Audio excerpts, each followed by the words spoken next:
हाय, मेरा नाम शॉन है और मैं 16 साल का हूँ। गर्मियों में मैं और मेरी बहन लारा एक कैंप में गए थे और वहाँ हमें तुरंत एक पार्टी में इनवाइट कर लिया गया। बड़े लड़कों ने कॉकटेल्स तैयार की थी। मेरी बहन ने मुझसे बहुत रिक्वेस्ट की कि मैं उसे एक बार कॉकटेल ट्राई करने दूं, लेकिन मैंने उसे बिल्कुल मना कर दिया।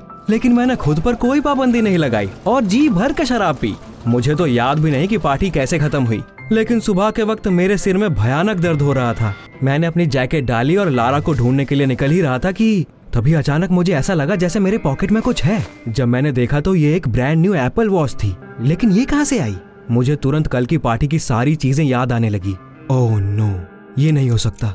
I was holding the watch that Rita, the girl I'd liked at first sight, had been bragging about all evening. क्या मैं पागल हो गया था जो मैंने उसकी वॉच चुरा ली? मैंने बाहर जाने का ख्याल मन से निकाल दिया और अपने रूम में ही इधर उधर चक्कर लगाने लगा। तभी किसी ने मेरा दरवाजा नॉक किया। मैं डर गया। मुझे लगा वो शायद रीटा होगी, जिसे मेरी काली करतूत का पता चल गया होगा और वो मुझे सबक सिखाने आई होगी। शायद उसके साथ पुलिस भी हो। लेकिन दरवाजा खोलते ही मैंने तुरंत चैन की सांस ली। वहाँ पर मेरा फ्रेंड थियो खड़ा था। Dude, check out the video. The party was a blast. Look at what you did. मैं डरते हुए थियो के फोन की स्क्रीन देखने लगा। क्या मैं खुद को किसी लड़की की वॉच चुराते हुए देखने वाला था? लेकिन मैंने जो देखा वो उससे कहीं बेटर था जो मैं सोच रहा था। In the video, I was jumping up and down, lying on the parquet and waving my arms around. उस वक्त मुझे लग रहा था कि मैं कंटेम्पररी डांस कर रहा हूँ और कूल लग रहा हूँ, लेकिन असल में मैं बस जमीन पर खुद को घसीट रहा था। What a nightmare. रुको थियो, थोड़ा पीछे करो। बैकग्राउंड में मुझे अपनी बेकार डांस से भी ज्यादा इंटरेस्टिंग चीज दिखाई दी। लारा ने चोरी से मेरे पास आकर मेरी जैकेट में किसी और की घड़ी डाल दी थी। How mean of her. शायद वो मुझसे बदला लेना चाहती थी क्योंकि मैंने उसे कॉकटेल नहीं पीने दी। अगर वो मेरे साथ कोई और प्रैंक करती तो शायद मैं उसे माफ भी कर देता, लेकिन इस बार नहीं, क्योंकि लारा को पता था कि मैं रीटा को कितना पसंद करता हूँ और उसने फिर भी मुझे क्रिमिनल बना दिया। Oh, I almost felt sorry for my sister. लेकिन सबसे पहले मुझे उस वॉच को वापस उसकी जगह पर पहुंचाना था। मैंने लड़कियों के लंच के लिए जाने का वेट किया। उसके बाद चुपचाप रीटा के रूम में गया और वॉच उसके पर्स में रख दी। मैं दबे पांव वहां से निकल ही रहा था कि तभी मुझे अपनी बहन की आवाज सुनाई पड़ी। तुम मेरे रूम में क्या कर रहे थे? मैं बस वही कर रहा था जो थियो ने मुझे करने को बोला था। What was that?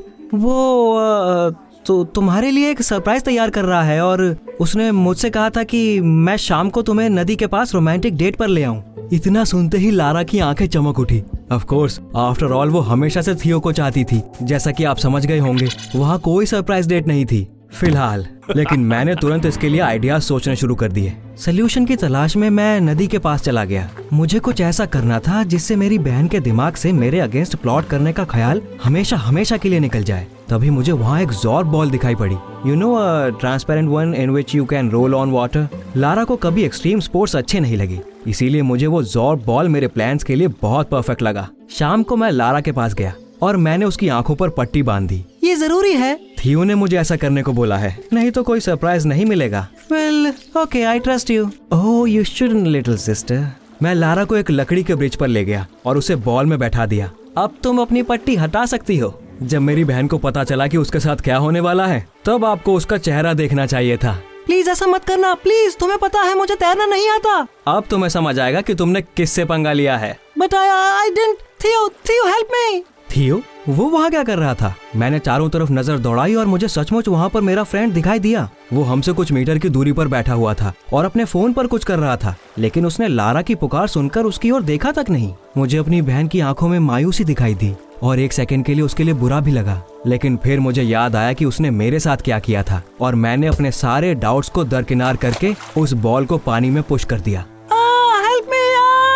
डरी सहमी सी लारा बॉल में ऐसे घूम रही थी जैसे पहिए पर गिलहरी घूमती है। उसे देखकर थियो और मैं हंस हंस कर लोटपोट हो गए थे। मेरा बदला पूरा हो गया था। मैं अपनी बहन को आजाद करने वाला था, लेकिन फिर मुझे रियलाइज हुआ कि उसकी बॉल ऑलरेडी हमसे बहुत दूर जा चुकी है। It had been swept away by the current while we had been having fun. मेरी सांस अटक गई। वो प्रैंक कंट्रोल से बाहर हो गया था। मैं बस अपनी बहन को डराना चाहता था। उसकी जान खतरे में डालने का मेरा कोई इरादा नहीं था। थियो, let's run along the shore. हम तैरकर बॉल के पास जा सकते हैं और इसे घुमाते हुए वापस जमीन पर ला सकते हैं। डूड, मैं ऐसा क्यों करूं? वो तुम्हारी बहन है, मैं तो उसे ठीक से जानता तक नहीं। उसकी बात सुनकर मैं दांत पीस कर रह गया, लेकिन अभी उससे डील करने का टाइम नहीं था। मैं अपनी पूरी ताकत से नंगे पांव ही गर्म रेत पर लारा के पीछे पीछे दौड़ पड़ा। जैसे ही मैं बॉल के पास पहुंचने वाला होता था, बदकिस्मती से वो तैर कर आगे चली जाती थी। मुझे ये भी याद नहीं कि वो बॉल कितनी देर बाद रुकी थी। इसके रुकते ही मैंने चैन की सांस ली। तभी अचानक जोर से कुछ फटने की आवाज सुनाई पड़ी। ओह नो, इतनी बड़ी सी बॉल पेड़ में फंसकर फट गई थी और उसके बाद मेरी बहन पानी में गिर पड़ी। हेल्प, मैं डूब रही हूँ, मैं डूब रही हूँ। मैं भागकर नदी में कूद पड़ा और लारा की तरफ तैरने लगा। प्लीज चिल्लाते रहना, चुप मत होना। लेकिन तभी मेरी बहन की आवाज धीमी होने लगी और मेरे दिल की धड़कन बढ़ने लगी। In the place where Lara had just been was now only the damn ball.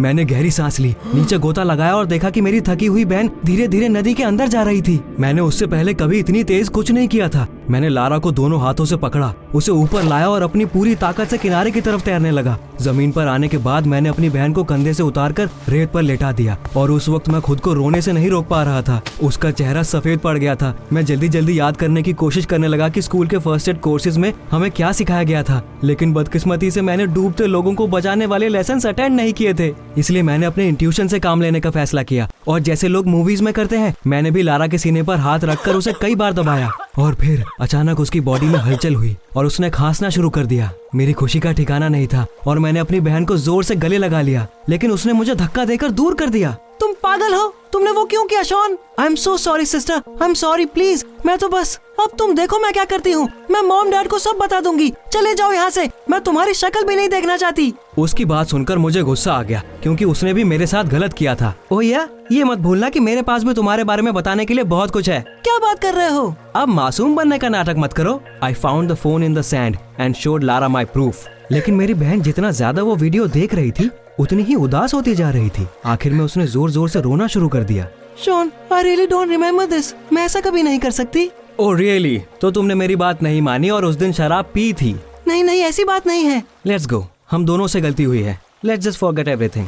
Camp वापस जाते वक्त रास्ते में मैंने लारा को बताया कि थियो ने क्या कहा था। उसने ये दिखाने की कोशिश की कि उसे इस बात से कोई फर्क नहीं पड़ा, लेकिन मैं अपनी बहन को अच्छे से जानता था। उसकी आंखों में आंसू भर आए थे। मेरी इस खबर से लारा का दिल टूट गया था, लेकिन मुझे अभी भी उम्मीद थी कि मैं रीटा को डेट कर पाऊंगा। उस दिन शाम को मैं रीटा के पास गया और मैंने उसे अपने साथ वॉक पर चलने के लिए पूछा, लेकिन उसने मुझ पर शक करते हुए कहा, Why? Do you want to launch me in a ball down a river? तुम क्या बात कर रही हो? चलो वॉक पर चलते हैं, कुछ बातें करेंगे, एक दूसरे को जानेंगे। आई एम सॉरी, लेकिन मैं ऐसे लड़के से कोई मतलब नहीं रखना चाहती जो अपनी खुद की बहन के साथ ऐसा कुछ कर सकता है। उस दिन हमारी आखिरी बार बात हुई थी। उसके बाद कैंप खत्म होने तक वो हमेशा मुझसे दूर दूर रही। ये ऑफिशियल हो चुका था कि वो मेरी लाइफ का सबसे घटिया समर था। किसने सोचा था कि मैं और लारा अपने हाथों से अपना हॉलिडे बर्बाद कर देंगे। इसलिए आखिर में हम दोनों मायूस होकर घर वापस लौट आए, लेकिन जल्दी ही हम सारी बुरी चीजें भूल गए और अपनी नॉर्मल लाइफ में वापस आ गए। स्कूल का नया साल शुरू हो गया। नदी वाले इंसिडेंट से मैं इतना डर गया था कि मैंने सोच लिया कि अब से मैं कोई क्लास मिस नहीं करूंगा। After all I knew perfectly well I had just got lucky. अगर मुझे पता होता कि इमरजेंसी में क्या करना है तो मुझे इतना दुखी ना होना पड़ता और मैं लारा की और जल्दी मदद कर पाता। मेरी बहन ने भी मन लगाकर पढ़ाई शुरू कर दी। सब कुछ सही चल रहा था, लेकिन फिर एक दिन अचानक मैंने लारा में एक अजीब चीज नोटिस की। वो ऑलमोस्ट हर दिन स्कूल से अलग अलग चीजें घर लेकर आती थी। कुछ ही हफ्ते में हमारे घर में नई डायरीज, एक सिल्वर ब्रेसलेट, कलर्ड पेंसिल्स का सेट, परफ्यूम, जूते और यहाँ तक कि ग्लासेस भी दिखाई देने लगे, जबकि हमारे यहाँ सबकी आंखें सही थी। मुझसे रहा नहीं गया, इसलिए मैंने आखिर में लारा से पूछ लिया, तुम्हें इन सब के लिए पैसे कहाँ से मिलते हैं? मॉम मुझे कुछ पैसे दे देती है और कुछ मैंने सेव किए हैं। मुझे और कहाँ से पैसे मिलेंगे? लेकिन मॉम डैड मुझे तो इतने पैसे नहीं देते। Girls are always everyone's favourites brother, don't take it personally. लेकिन अपनी बहन का जवाब सुनकर मैं बिल्कुल भी हर्ट नहीं हुआ, बल्कि मुझे उसकी फिक्र हो रही थी। कुछ तो था जो वो मुझसे छिपा रही थी। इसलिए नेक्स्ट मॉर्निंग मैंने लारा का पीछा करने का सोचा। ब्रेक के वक्त मैं चोरी से लड़कियों के चेंजिंग रूम में घुस गया और एक खाली लॉकर में जाकर छिप गया। जैसे ही लारा अपनी जिम क्लास से बाहर आई, मैंने अपनी सांस रोक ली और लॉकर से झांकने लगा। लेकिन उसके बाद मैंने जो देखा वो मेरे लिए काफी शॉकिंग था। लारा ने पहले चारों तरफ देखकर ये पक्का किया कि कोई उसे नहीं देख रहा है। उसके बाद वो किसी के बैग के पास गई, उसमें से मिरर निकाला और उसे झट से अपने बैग में डाल लिया। मुझे अपनी आंखों पर यकीन नहीं हुआ, मेरी बहन चोर थी। एंड ऑफ कोर्स मैं उसे ऐसे नहीं छोड़ सकता था। मैंने उसी दिन मॉम को सब कुछ बता दिया। ऐसा पहली बार नहीं हुआ है। At the camp Lara stole a girl's watch and set me up. Mom please उसके साथ ज्यादा हार्श मत होना। तुम्हारे दादाजी भी चोरी के लिए जेल गए थे। अगर लारा ने चोरी शुरू कर दी है तो हमें तुरंत इसका कुछ ना कुछ करना होगा। मॉम इतनी ज्यादा डर गई थी कि तुरंत लारा को एक साइकोलॉजिस्ट के पास ले गई। घर आने पर उन्होंने मुझे एक अनएक्सपेक्टेड न्यूज दी। शॉन, अच्छा हुआ तुमने वक्त रहते अपनी बहन की अजीब हरकतों को नोटिस कर लिया। असल में लारा चोर नहीं बल्कि क्लेप्टोमेनियक है। टीन्स को कभी कभी ये हो जाता है। डॉक्टर ने उसके लिए दवा लिखी है और कहा है कि जल्दी ही सब कुछ ठीक हो जाएगा। मुझे खुद पर बहुत शर्म आ रही थी। After all, back then in the camp, I had punished my sister for a disorder she herself hadn't even known about. मेरी वजह से बेचारी लारा को कितनी भयानक चीज से गुजरना पड़ा था, और वो सब इसलिए क्योंकि मैं बदला लेने के लिए पागल हो गया था और मैंने सिचुएशन को समझने की कोशिश तक नहीं की। As you can see, it didn't do any good. इसीलिए अब कुछ भी करने से पहले मैं 100 बार सोचता हूँ।